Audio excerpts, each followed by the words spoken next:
Good evening, Brentwood. It's a warm summer evening. My name's Eric Pickles. I'm Member of Parliament for Brentwood and Ongar, and along with Brandon Lewis, leader of Brentwood Council, and Kay Bellwood, we've got 2 hours of chat with local celebrities and some music. Everything is completely under control. Carol, how nice to see you. You've got yourself a rather interesting website. For allowing individual councillors to actually put across their message on an individual basis. Obviously, we're not restricted by space, so we had, we're able to give every candidate the opportunity to put across their own message. Did you find all candidates willing to do that? Actually, I don't think I had any gaps. There may have been one gap. So yes, in some form or another, every candidate put forward a 300-word statement, which is what we asked for. Yeah. Do you feel parties were bamboozling into it, or did they welcome this kind of thing? Oh, no, not at all. They weren't bamboozled at all. It was entirely up to them. I mean, I think that the impression I got from the people that I spoke to was that actually they thought it was a jolly good idea. Yeah. It's another medium, with due respect, politicians like to put their message across and reach as wide an audience as they can. Oh yeah, but I think that's probably a reasonable comment. Do you know how many hits you got on that? On that particular topic? Yeah. No, I couldn't tell you on that particular topic. I can only talk about hits that I get across the board. Yeah. And did it go up during the election? It did, as it did, yes. Which only goes to show people really are interested in what you say. Yeah, because people will be candidates and mums looking in to see Just checking to see if we've got a good picture of ourselves. Yeah, that's right. We were looking at that for next year, but we actually found we couldn't do that because of the different quality of the cameras and the pictures that are taken. It had to be seen to be, completely unbiased. So we couldn't accept the photographs because some would have been better quality than others. Well, So, but it's not the market, that's competition. well, we played it strictly by the book. As you know, it was backed up by the various authorities. We're happy to make sure we have very attractive candidates who take very good pictures next year if that helps. Okay, we'll make a date then. Next year we'll come and get some photographs and you'll Well, I've give me a just statement. worked out to do something next year. That's going to be a real challenge. So all the candidates listening in tonight, that is our words of Adam. Now, his personal views are not necessarily those of the entire team here. Doesn't mean you, dear candidates. I was talking about others. Welcome back. You're listening to Phoenix Radio 98 FM. My name is Eric Pickles. I'm presenting this programme with Brandon Lewis. We've got Paul Sparrow, who's a local actor. You will have seen him if you've been to the local theatre. However, you've almost certainly heard him because he's got the best screen in the business. There's a lot of voiceovers. I tell you what, we'll give a little bit of warning to the good folks at back home. On the count of three, let's see your best screen. Got my screen. Your best screen, ready? I'll count three. No, you're building me up far too much here. Okay, ready? 1, 2, 3. That's outstanding.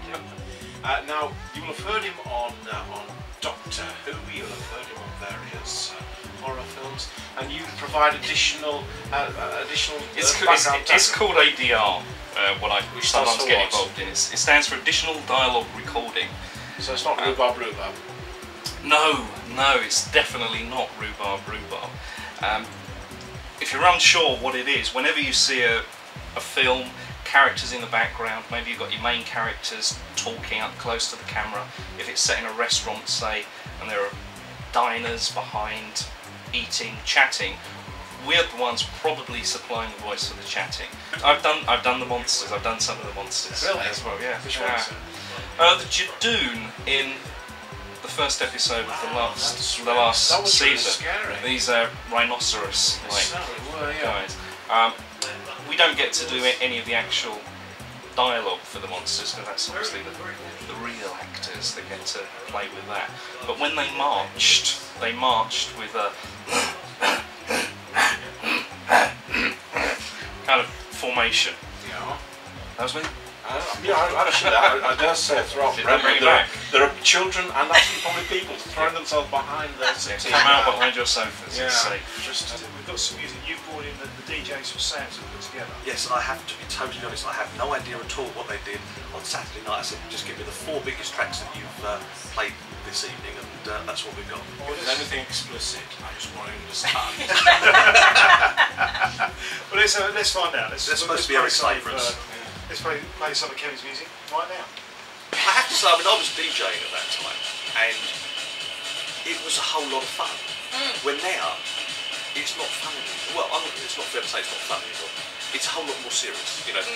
Now, your image and what you're wearing and what you're doing, you know, if it is not deemed to be the particular record to dance with, you mustn't dance with it. Do you not do songs with actions anymore? Like, you know, YMCA, Agadoo, that bit where you all sit on the floor and pretend to be rowing? Is that not done in that? I'm not sure that was done in 1988. Yeah, it was. I don't remember going to any club where everybody sat on the floor like books upside your head. Oh, yeah!